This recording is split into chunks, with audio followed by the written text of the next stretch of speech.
अल्लाहू अकबर। काबे में जमजम के कुएं की सफाई के दौरान क्या मोजिज़ा हुआ। प्यारे दोस्तों, खाना काबा में जमजम के कुएं की सफाई के दौरान ऐसा क्या मोजिज़ा पेश आ गया कि लोग इस मंजर को देखकर हैरानों परेशान हो गए और अल्लाहू अकबर के नारे लगाने लगे।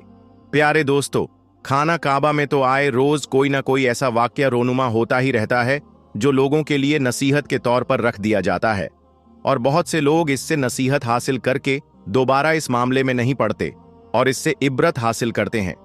लेकिन कुछ लोग कोई ना कोई ऐसी गलती कर देते हैं जिसकी वजह से अल्लाह ताला नाराज हो जाता है और कोई ना कोई अजाब नाजिल कर देता है। ऐसे ही खाना काबा में मौजूद जमजम के कुएं की सफाई के दौरान उसका क्या मोजीजा पेश आया कि लोग हैरानों परेशान हो गए। यह जानने के लिए आपने वीडियो को आखिर तक जरूर देखना है। उससे पहले अगर आपने हमारे चैनल को सब्सक्राइब नहीं किया है तो सब्सक्राइब कर लें और बेल आइकन पर जरूर प्रेस कीजिए ताकि तमाम नई अपलोड होने वाली वीडियोस की अपडेट आप तक पहुंचती रहे। प्यारे दोस्तों, खाना काबा अल्लाह ताला का घर है। यहाँ पर आए रोज कोई ना कोई हज और उमराह की नीयत से आता है और सच्चे दिल से अल्लाह की इबादत में मशगूल हो जाता है, क्योंकि यह वक्त हर इंसान अपने अल्लाह की इबादत में ही गुजारना चाहता है। क्योंकि हर इंसान मरने के बाद जहन्नुम में जाना नहीं चाहता।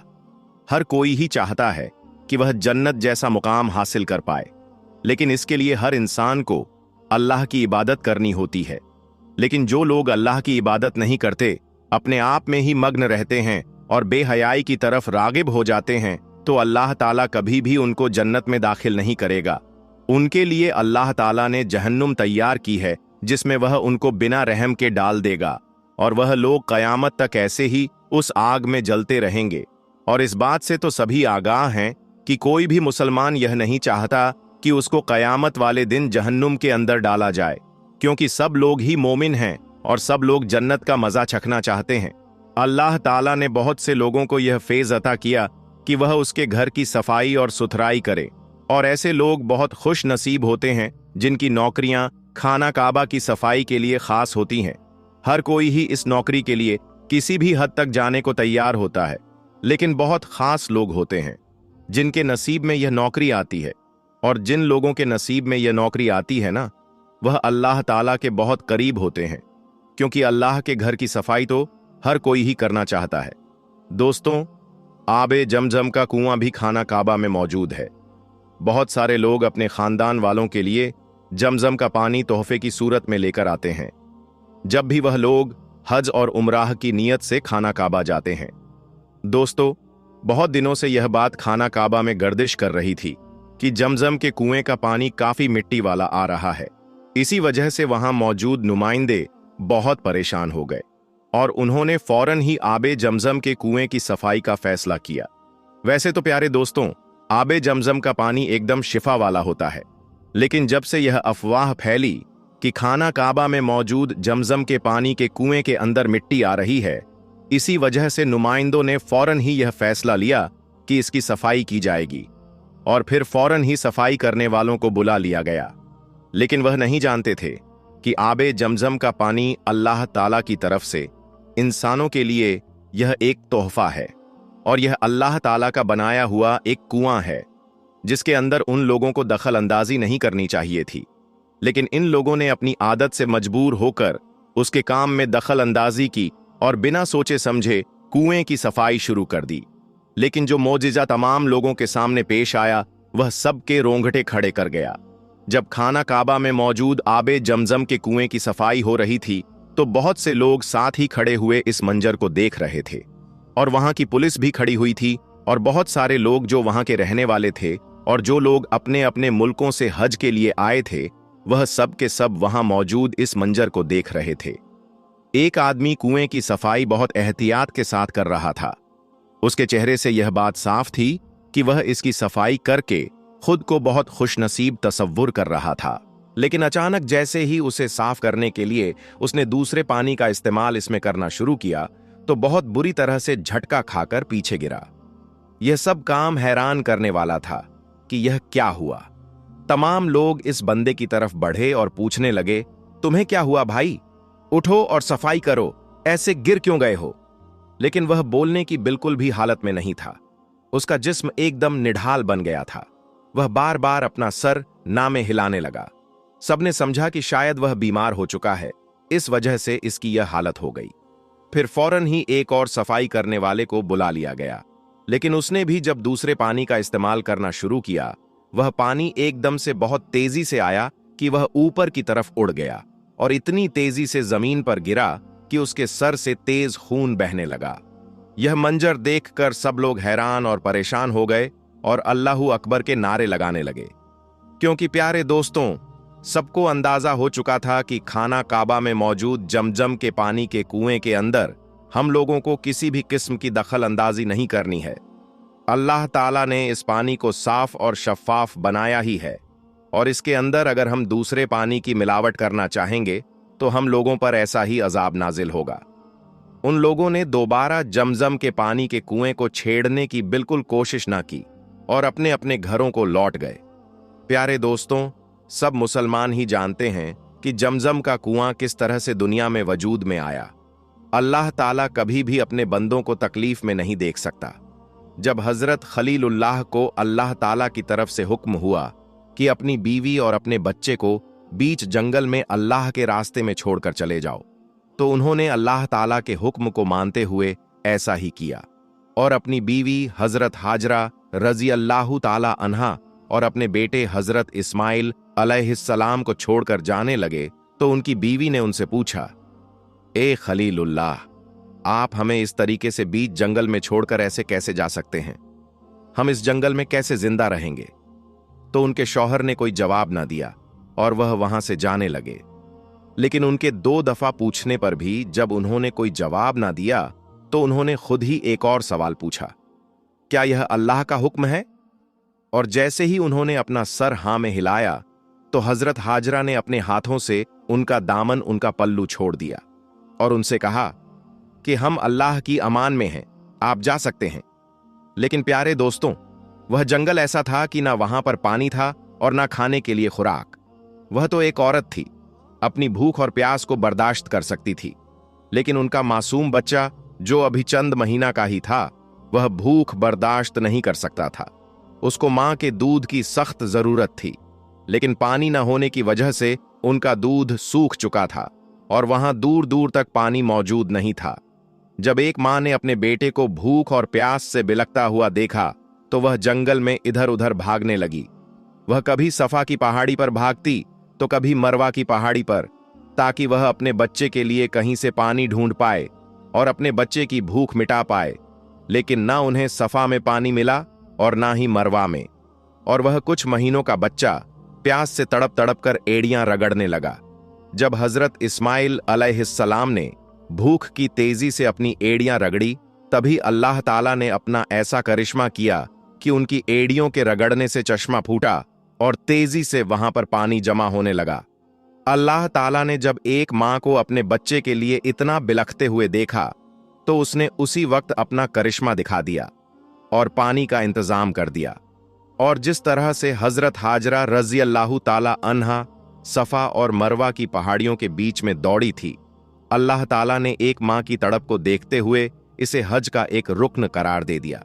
और जो शख्स 7 दफा सफा और मरवा की पहाड़ियों के बीच में नहीं भागता, उसका हज पूरा नहीं होता। प्यारे दोस्तों, जमजम का पानी कुदरती तौर पर बहुत साफ होता है। इसमें ना कोई आलूदगी होती है, ना ही किसी किस्म का कीड़ा मकोड़ा, और ना ही इसमें फफूंदी लगती है। अल्लाह ताला ने इसमें एक अलग ही जायका रखा है और इसका पानी भी आम पानियों से मुख्तलिफ होता है। बाज अहादीस में यह बात कही जाती है कि जमजम का पानी बीमार इंसान के लिए शिफा देता है। जो शख्स इस पानी को पीता है वह जल्द ही शिफा पा लेता है। अगर तुम इसे भूख मिटाने के लिए पियोगे तो अल्लाह ताला तुम्हारी भूख मिटा देगा। प्यास बुझाने के लिए पियोगे तो अल्लाह ताला तुम्हारी प्यास बुझा देगा। प्यारे दोस्तों, जमजम एक कुआं है जिसे जिब्राइल अलैहिस्सलाम ने खोदा था, जिससे अल्लाह ताला ने इस्माइल अलैहिस्सलाम की प्यास बुझा दी। इस वजह से यह पानी आम पानियों की निस्बत बहुत मुख्तलिफ होता है और बहुत कार आमद भी होता है। पुराने जमाने में मक्का के लोगों के लिए यह कुआं एक अकेला जरिया था जहां से वह लोग पानी हासिल किया करते थे। इस कुएं ने 5000 साल के बाद भी अभी तक पानी देना बंद नहीं किया। यह अल्लाह ताला की तरफ से बनाया हुआ लोगों के लिए पानी इस्तेमाल करने का जरिया है। दोस्तों, जो शख्स भी अल्लाह ताला के मामलात में दखल अंदाजी करने की कोशिश करेगा या फिर उसकी बनाई हुई चीजों में अपनी दखल अंदाजी करेगा, तो अल्लाह ताला उसके लिए सख्त अजाब तैयार कर बैठा है। आबे जमजम शिफा याबी का जरिया है। अल्लाह ताला इसके अंदर कोई भी मिलावट पसंद नहीं करता और ना ही बर्दाश्त करेगा। इस वजह से जब मक्का के लोगों ने सफाई करवाने वालों को बुलाया और उस इंसान ने दूसरे पानी से जमजम कुएं को साफ करना चाहा, तो उसको खतरनाक किस्म का झटका लगा और वह उस जगह से दूर जा गिरा। और यह मंजर काबे के बहुत से लोगों ने देखा और इस अफवाह को फौरी तौर पर खत्म कर दिया गया कि काबे में मौजूद जमजम के पानी में मिट्टी शामिल हो रही है, क्योंकि ऐसा कभी हो ही नहीं सकता। जमजम का पानी बहुत साफ और शफाफ होता है और लोग इस पानी से बीमारी को दूर करते हैं। दोस्तों, 27 फरवरी सन 2002 की तारीख को कौन नहीं जानता होगा, क्योंकि यही वह तारीख है जिसने भारत के इतिहास को बदल कर रख दिया था। यही वह तारीख है जिस दिन गुजरात के गोधरा में हिंदू और मुसलमानों के बीच दंगे शुरू हुए थे और जिसमें हजारों बेकसूर लोग मारे गए थे। इसके बाद पूरे गुजरात में हिंदू और मुसलमानों में बहुत तनाव बढ़ गया था। आज जो वाक्या हम आपको यहां पर सुनाने वाले हैं, यह वाक्या इन्हीं गुजरात के दंगों का बताया जा रहा है। कहा जाता है कि 27 फरवरी सन 2002 को दिन में एक ट्रेन में आग लगने की वजह से हिंदू और मुसलमानों के बीच में लड़ाई शुरू हो गई थी, जो रात तक बढ़ते बढ़ते बहुत ही ज्यादा बढ़ गई थी। फिर रात के वक्त में लोग टोलियों की शक्ल में सड़कों पर घूमने लगे और बेकसूर लोगों पर हमला करने लगे। इसी रात अहमदाबाद शहर में एक नवाबजादी हिंदू लड़की अपने घर जा रही थी। इसी बीच उसने देखा कि सामने से सैकड़ों की तादाद में लोग अपने हाथों में तलवार लिए शौर शराबा करते हुए आ रहे हैं। यह देखकर वह हिंदू लड़की बहुत घबरा गई और इधर उधर भागने लगी। वह बहुत से घरों के दरवाजों पर गई, मगर ऐसे हालात में किसी ने भी अपने घर का दरवाजा उसके लिए नहीं खोला। ऐसे में दोस्तों, वह लड़की बहुत ही ज्यादा डर गई थी। फिर वह भागते भागते हड़बड़ाहट में एक मस्जिद में दाखिल हो गई, यानी कि फिर वह धोखे से एक मस्जिद में घुस गई और एक कोने में छुपकर खड़ी हो गई। मस्जिद में दाखिल होने के बाद उस हिंदू लड़की ने देखा कि मस्जिद के दूसरे कोने में एक जवान मौलवी बैठा हुआ कुरान पाक की तिलावत कर रहा है और वह मौलाना चिराग की रोशनी में कुरान पढ़ रहा है। मौलाना को देखकर वह हिंदू लड़की उन मौलवी के पास गई और उनको बाहर का सारा माजरा बता दिया, यानी कि उस मौलवी को सब कुछ बता दिया कि वह ऐसे ऐसे अपने घर को जा रही थी, मगर उसके सामने दंगा करने वाले आ गए, इसलिए वह डर के मारे यहां पर जाकर छुप गई है। फिर वह हिंदू लड़की मौलवी के आगे हाथ जोड़कर कहने लगी कि आप मुझे बचा लीजिए, आप मेरी हिफाजत कीजिए। अगर मैं इस वक्त यहां से बाहर गई तो बाहर खड़े दंगाई मुझे मार डालेंगे। अभी बाहर के हालात बहुत ही ज्यादा खराब हैं।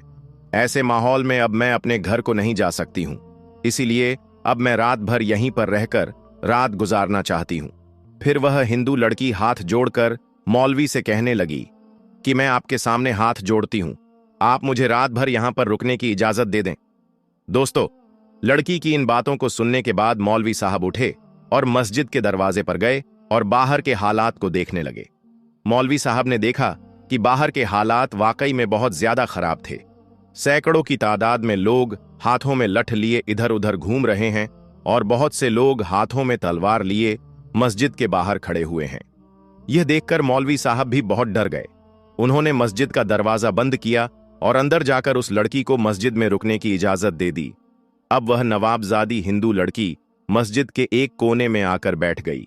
वहीं मस्जिद के दूसरे कोने में मौलाना साहब फिर से कुरान पढ़ने में मसरूफ हो गए, यानी कि कुरान पाक को पढ़ना शुरू कर दिया। उन मौलाना के सामने एक चिराग रखा हुआ था जो जल रहा था। अब इधर वह लड़की मस्जिद के दूसरे कोने में बैठी मौलाना साहब को देख रही थी।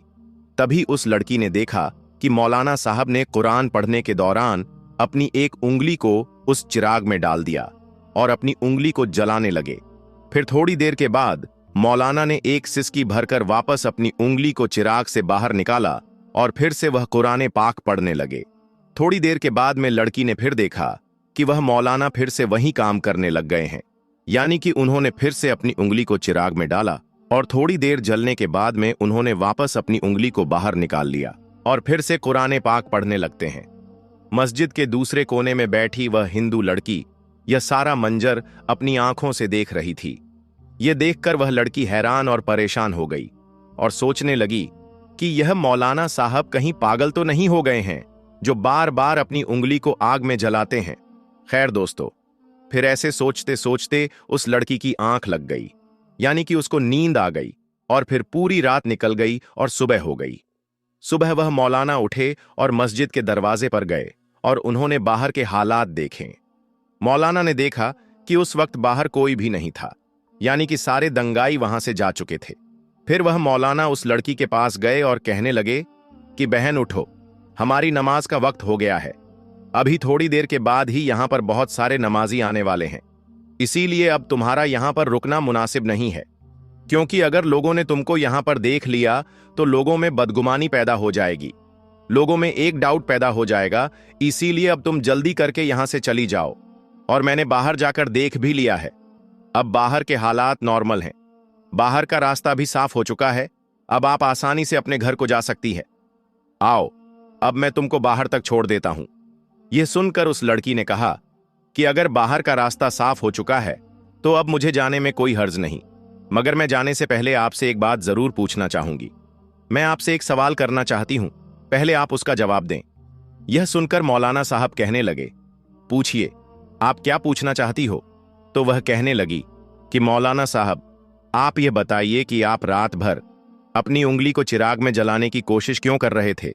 यह सुनकर मौलाना साहब कहने लगे, बहन, इसके बारे में आप ना ही पूछो तो अच्छा है, क्योंकि यह मेरा जाति मामला है, इसलिए मैं इसके बारे में आपको नहीं बता सकता। तो यह सुनकर वह लड़की कहने लगी कि जब तक आप मुझे इसके बारे में नहीं बताएंगे तब तक मैं यहां से वापस नहीं जाऊंगी। इसीलिए फिर मौलाना साहब को इसके बारे में मजबूरन बताना पड़ा। फिर वह मौलाना साहब कहने लगे, देखो, बात दरअसल यह है कि जब तुम रात के वक्त यहां पर आई थी तो तुम्हारी खूबसूरती को देखकर शैतान ने मुझको बहकाना शुरू कर दिया था। इसीलिए फिर मेरे दिल में नफ्सियाती ख्यालात उभरने लगे थे, यानी कि तुमको देखकर मेरे दिमाग में गलत गलत और गंदे ख्याल आने लगे थे और वह मुझको बेचैन करने लगे थे। इसीलिए फौरन मेरे दिल ने मुझसे कहा कि अगर तुम बुरा काम करोगे, अगर तुम गलत काम करोगे तो कल कयामत के दिन तुम्हें जहन्नुम की आग में जलना पड़ेगा, जो इस दुनिया की आग से 70 गुना ज्यादा भयंकर होगी। इसीलिए पहले तुम इस दुनिया की आग का मजा चख लो। बस यही सोचकर फिर मैंने अपने दिल की बात को मानते हुए अपने जिस्म को आग के हवाले कर दिया और अपने जिस्म को आग का मजा चखाने लगा और अपने नफ्स से कहने लगा कि अगर तुझ में आग की तपिश को बर्दाश्त करने की ताकत है तो फिर तुम्हारी मर्जी है, तुम जो चाहे वह कर लो। अगर तुम इसको बर्दाश्त कर सकते हो तो फिर तुम यह गुनाह कर लो। इसी वजह से रात में जब जब भी मेरे दिमाग में गलत और गंदे ख्याल आए तब तब मैंने अपने नफ्स को आग के हवाले कर दिया और नफ्स को आग का मजा चखाने लगा। आग की तपिश देखकर मेरा नफ्स गलत करने से रुक गया और ऐसे करते करते ही मेरी पूरी रात गुजर गई। दोस्तों, इसके बाद वह हिंदू लड़की चली गई। वक्त गुजरता गया और उस नवाबजादी के लिए अमीर से अमीर शख्सियत के रिश्ते आने लगे, मगर वह हर रिश्ता ठुकराती रही। लड़की के माँ बाप बहुत परेशान थे कि आखिर मामला क्या है। बिल आखिर लड़की अपनी जुबान पर मुद्दा ले आई कि उसकी शादी सिर्फ उस मस्जिद के मौलाना से की जाए, वरना वह कभी शादी नहीं करेगी। इस तरह उस हिंदू लड़की के घर वालों को मजबूरन अपनी बेटी की शादी उस मौलवी से करवानी पड़ी। दोस्तों, एक रात नफ्स को काबू रखकर गरीब मौलवी महल में चला गया। अगर हम पूरी जिंदगी अल्लाह और उसके रसूल के तौर तरीकों पर गुजारें तो खालिक कायनात हमें जन्नत के मोहल्लात में क्या मकाम अता करेगा। दोस्तों, याद रखें कि अल्लाह से डरने वाले मर्द और अल्लाह से डरने वाली औरतें अल्लाह ताला को बहुत पसंद हैं।